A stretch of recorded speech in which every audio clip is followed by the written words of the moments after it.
Well,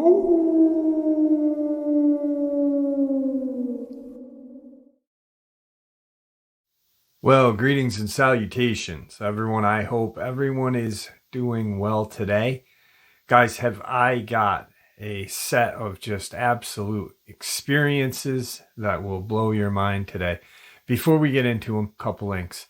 As you know, I rely on Patreon, PayPal, channel membership, and the merch to help the channel to continue to grow and go. Links to Patreon, PayPal, and channel membership is in the description below. Merch displayed directly under the video. Also, Dogman Frightening Encounters, Volume 1 through 3, the audiobook versions. They all were written and researched by Tom Lyons, narrated and produced by me, Jeff Nadolny. Those audiobooks are available on Audible, Amazon, and iTunes, links to which are also in the description as well. And finally, last but definitely not least, if you'd really like to help support the channel to continue to grow and go, simply subscribe. It doesn't cost a cent. Click the like button, takes half a second. If you don't want to miss out on any of the informative uploads I put out daily, click that bell icon, and folks, please leave a comment. Why? Well, because all these things really do help the channel to continue to grow and go, and yes, folks, they definitely do matter. Now, everyone, I have taken far too much of your time. Let's jump in to today's upload, shall we? A 72-year-old subscriber out of Mississippi wanted to share their experience with me. Gave me their phone number. I called them up in hopes that we could do an interview. Very shy and wasn't comfortable talking on air because of his age, his accent, and this and that. He said, I tried everything. But we had an amazing conversation and an amazing experience that I'm going to share with you guys. This happened over 40 years ago. He was in his early 30s. He was living in New Augusta, Mississippi at the time, and had gone kind of camping, hiking, boozing with friends of his. He was not married at the time. He married late. And went to this national forest called DeSoto National Forest in Mississippi. So we get talking about the area. Now, when I talk to people and they're sharing their experiences, I pull it up on the map and I look at the surrounding area, and I'm really starting to notice a common trend. Actually, I've noticed it for a while, but this in particular, and he actually commented on it as well. There is within this DeSoto National Forest region, there is over 5 cemeteries within this surrounding area. Miles apart, but still 5 within, probably 5 square miles. Herring Cemetery, Breland Cemetery, Ryland Cemetery, Mount Nebo Cemetery, and Thomas Cemetery. And I was like, that's crazy. He goes, I was going to bring that up to you because I had been thinking about how many experiences are surrounded in the cemetery region, like that Boy Scout experience where those young boys, that the young guy was trying to get his Eagle Scout and had a horrific experience. And then at the end of it all, Men in Black come and they've got friggin' reptilian eyes. Anyway, he's out DeSoto National Forest. He remembers it vividly to this day. Years have gone by and he can, sound off immediately like that. That's why I was like, you are good. I'd love for you to share it in your own lingo. And cause he had that southern kind of accent and kind of wording. Real sweet guy. So 40 years ago, this area was very similar to what it is now. There hasn't been a lot of growth in population. There is, some growth in the area, but nothing major.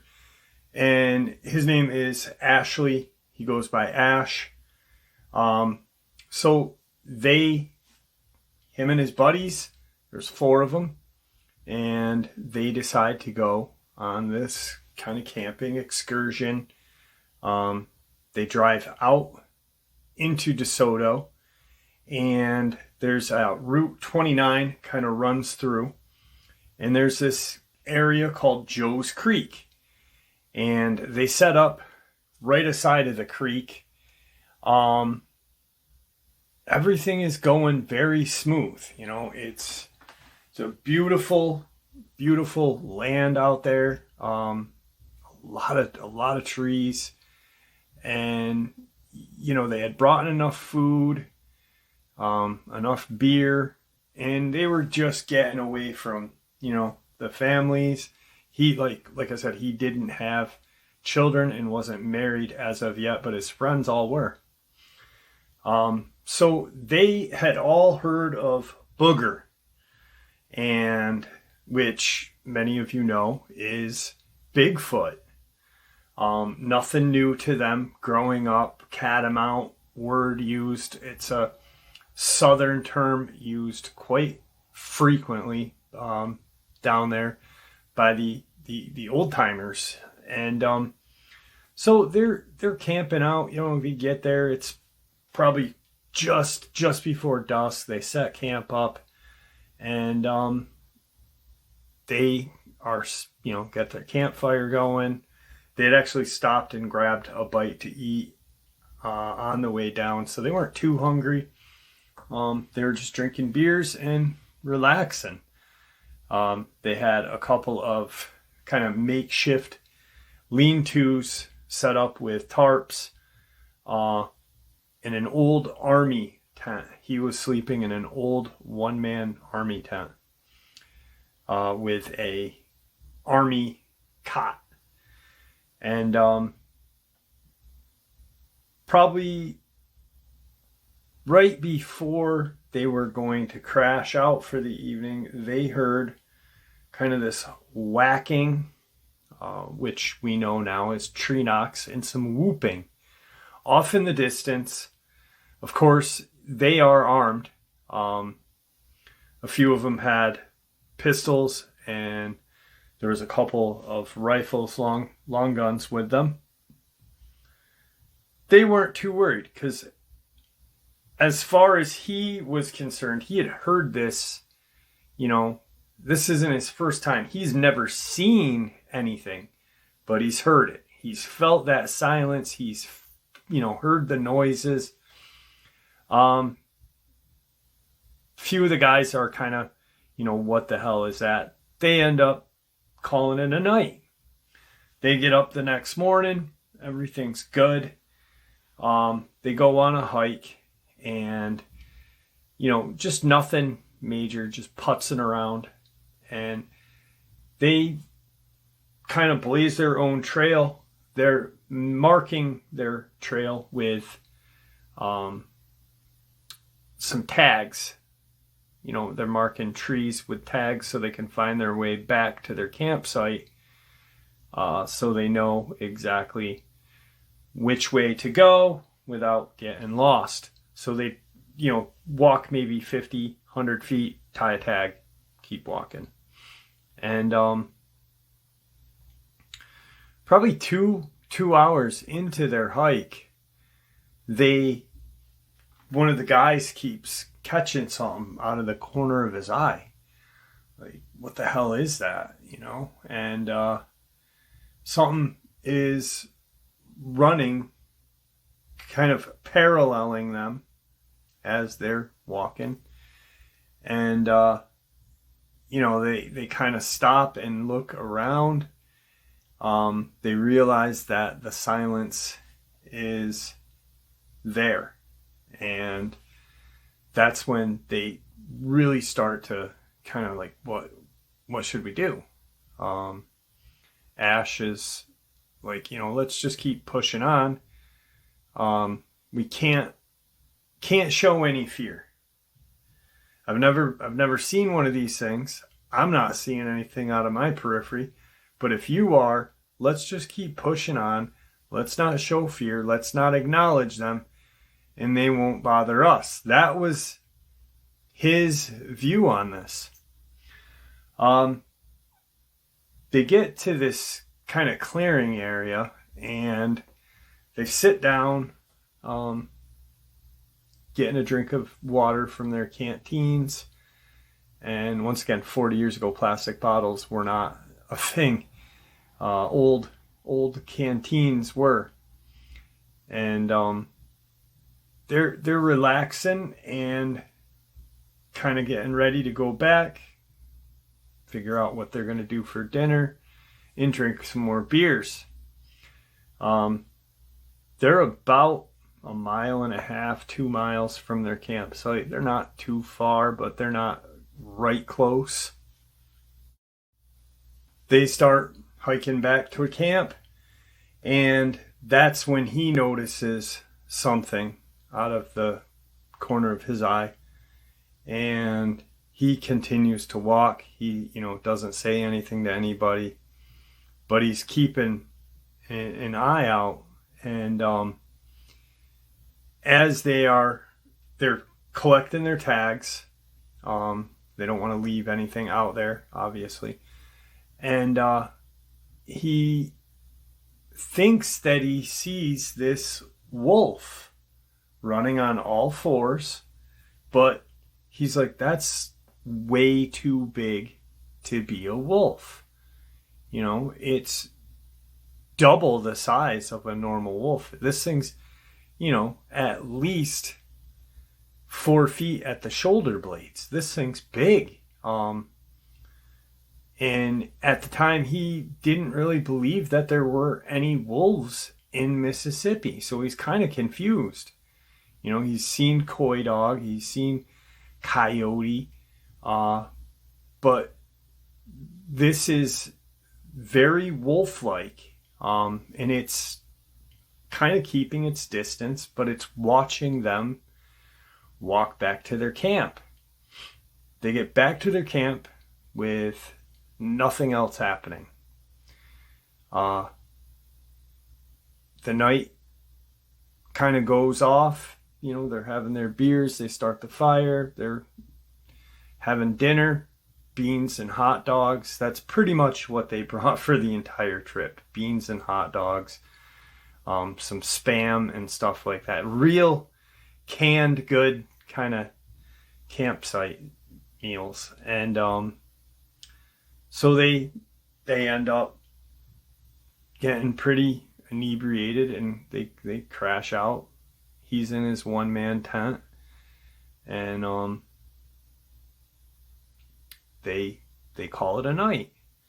Well, sometime at night, he doesn't know the exact time.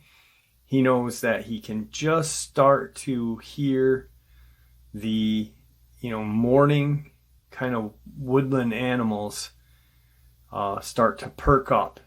There's a difference in, the birds and this and that from nighttime to daytime, morning time. But he can hear something kind of walking through their campsite, and he's laying there, and he's got an old revolver with him, and he's got it under his cot, this old wooden military cot. So he's laying there, and he knows where it is, and he reaches underneath him, and he's got an old 44 revolver, and he knows it's a 44 Magnum. He knows that, it's a good defensive pistol for large game. And whatever is out in their campsite, he can hear this, that it is, rather large. And it's bipedal. So he's like, this is either a big man or a Bigfoot. Exact words. So he finally has it, and he's laying on his back, and he's got it kind of on his chest, just waiting. And he's thinking that this thing's going to pull him right out of his tent by his feet. And he just lays there for 2-3 hours go by, and nothing. Daylight's cracking, he can see daylight, and he gets out and looks around. Everyone's kind of moving around now, and he tells everyone, hey, I don't know what the hell was in our campsite, but it was big, and it was walking on two legs. Let's see how the day goes. And if we have anything else happen, let's get the hell out of here. Everyone kind of agrees with him. A few of the other guys are, uneasy once they hear that, because they had already seen something in their periphery. He has not said anything about the wolf yet. This larger than a normal sized wolf. But it's not this huge kind of monster wolf. So they get up, they make their coffee, and they cook some Spam. Now, what he said to me was, I've heard you and I've heard other people talk about how these Bigfoot like bacon. He said, well, Spam is just canned, fat, gross bacon. I kind of agreed with him at that point, because it's canned and it is gross, but it is good. So that's what they have for breakfast. They cook some Spam slices up. They have their coffee. They're planning their day. What are we going to do? Let's go for this hike. Let's go this way today. Hopefully we won't, have that same experience. So instead of going north, let's go kind of west. We'll follow Joe's Creek out. About an hour, 2 hours go by, and they decide, all right, let's get this day going. We've only got a day left. Let's make the most of it. So they get walking, they're hiking, and they're not hikers. They're more or less screwing around. Good old boys. And but they're still marking. They're still tagging their way, so they don't lose track of where their camp is. And they hike for about a mile and a half, and it's just past noon. The sun is right ahead of them, above them, and they get settled in, and they find this nice little kind of nook in the woods where there's some rocks set up. This creek runs by, and it's a real nice place to sit. One of the guys had brought in a flask with them, and they each take a little drink, and they're relaxing and talking. All of a sudden, they're sitting there shooting the breeze, and they can hear this kind of noise walking through the woods. Well, they all immediately shut up, but they're hearing it. It's not bipedal. They can tell. They're thinking, oh shit, maybe it's a deer. Let's be real quiet and see if the deer's going to come to this water hole and drink. So they're sitting there, and all of a sudden, this wolf comes walking out of the woods and is staring at all four of these guys.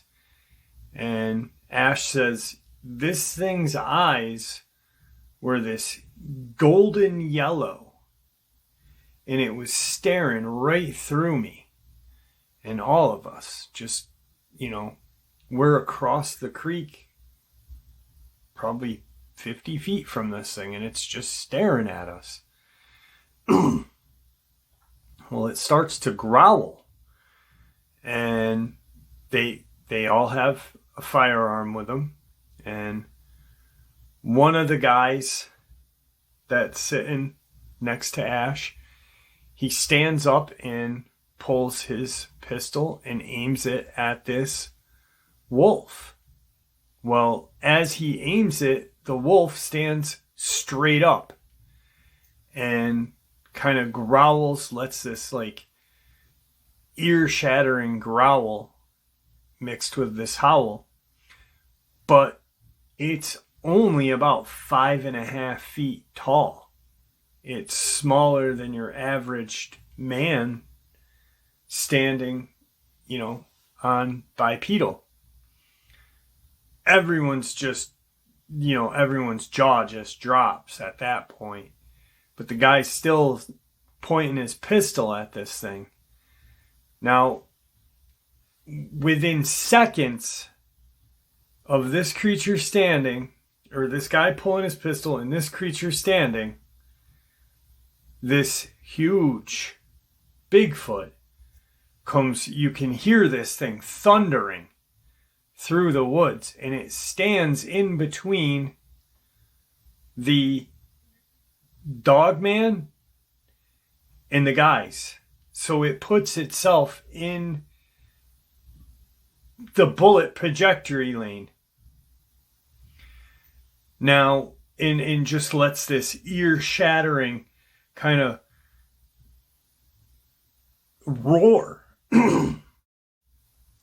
roar out. And he said, Jeff, I've never heard anything like this. He said, I can just imagine a grizzly bear just roar, but 10 times louder. We all felt it, and we instantly just kind of pushed ourselves against this kind of muddy wall that we're sitting against. And the creature just stares at them. Ash says, put your gun down, put your gun down. He remembers like hollering it out, put your gun down. The guy puts his gun down, and the Bigfoot, this huge Bigfoot, kind of turns and looks at this small 5.5 foot tall Dogman and pushes it back. It drops onto all fours and it takes off the opposite direction. Now, they're all watching this like going, what the hell are we seeing? What is that? We know what this thing is, but what the hell is that dog thing? And when did they learn how to stand? What Ash and everyone sees beyond that Bigfoot, they can see past it, is there's 2 other Bigfoot, about 4.5, 5 feet tall, and this Dogman stands up. And they all turn around and they look at this huge Sasquatch and this, these guys standing there. But the juvenile Dogman, that's basically what it is standing with these juvenile Sasquatch. And they're watching this whole thing transpire. The guys are. The Bigfoot, the huge Bigfoot yells, just does this another roar, this ear-shattering roar, and turns around and walks towards these 2 smaller Bigfoot and this smaller Dogman.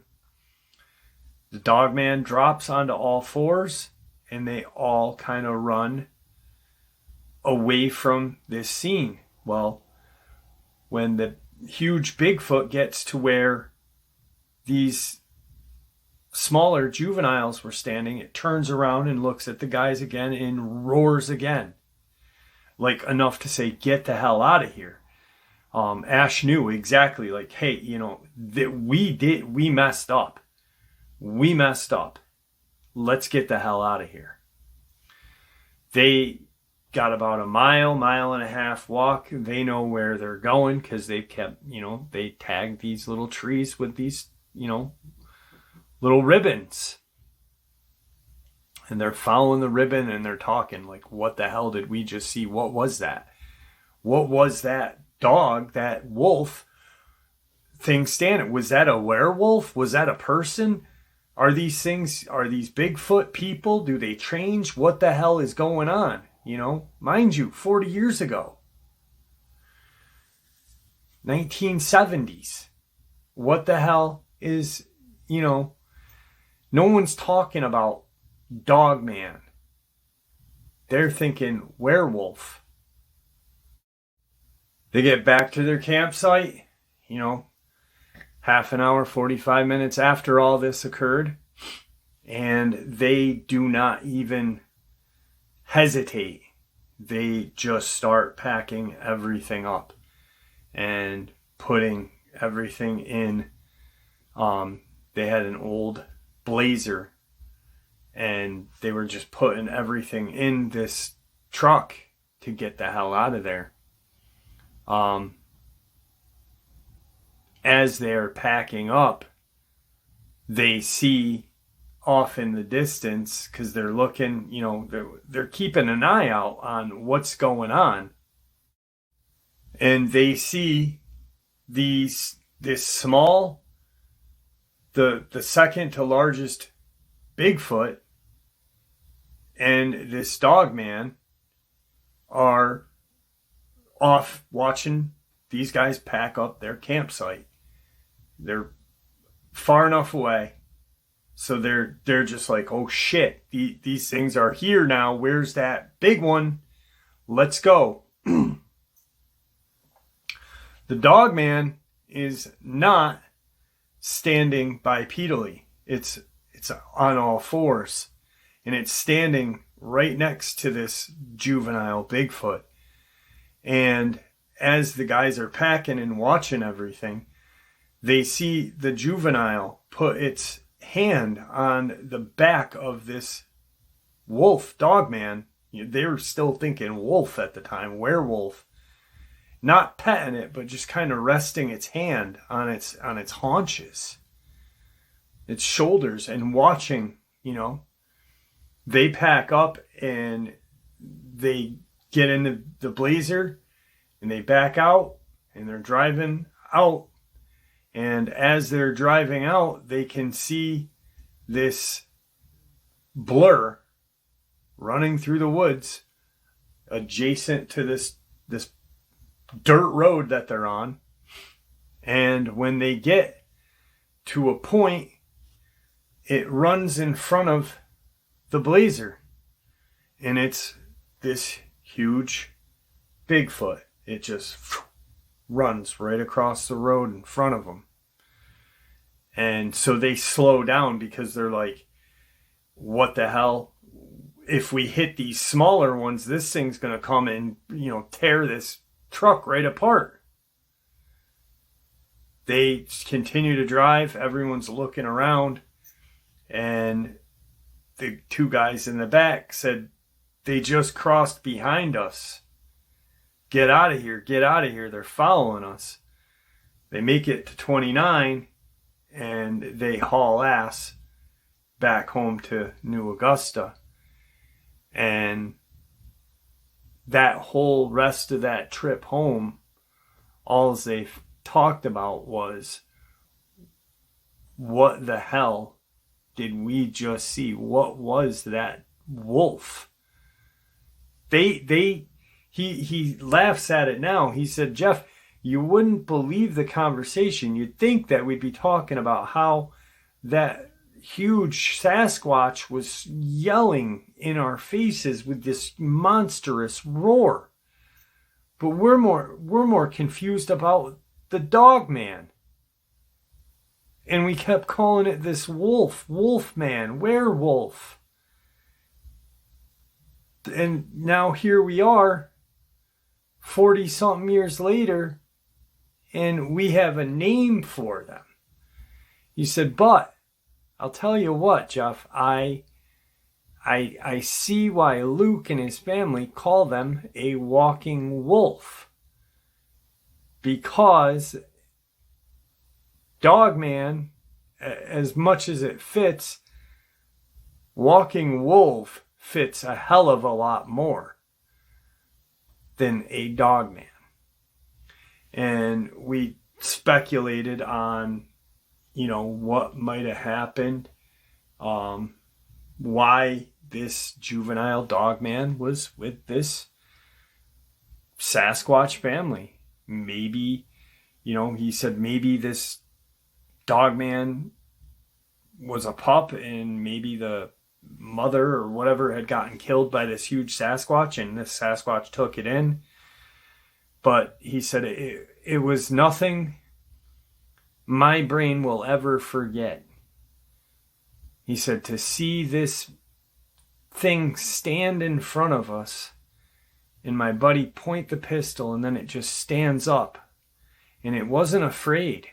He said it wasn't. There was not fear in this juvenile Dogman.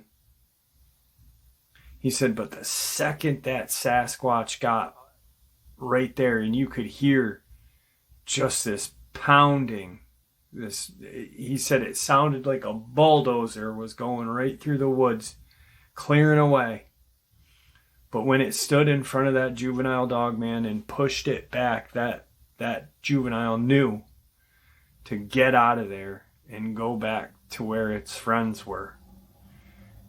He said, and then when we were watching this juvenile Bigfoot and Dogman stand there watching us, and that Bigfoot put its hand on its shoulders. A couple of the guys were like, maybe that's its pet. And years go by and Ash says, I don't believe in any way possible that was a pet. He said, I think that something happened where that Dogman's family, I don't know how they grow up, but something happened to where that juvenile Dogman was raised by that huge Sasquatch and its juvenile children. And that was the scariest, most life-changing experience Ashley has ever had in his entire life. He said, shortly after, I met a girl at a bowling alley. He said, I don't go in the woods anymore to drink beer. He goes, I didn't go in the woods after that to drink beer. He said, I drink beer at home or in a bowling alley. He said, screw the woods. I know what's out there. He said, those things are out there.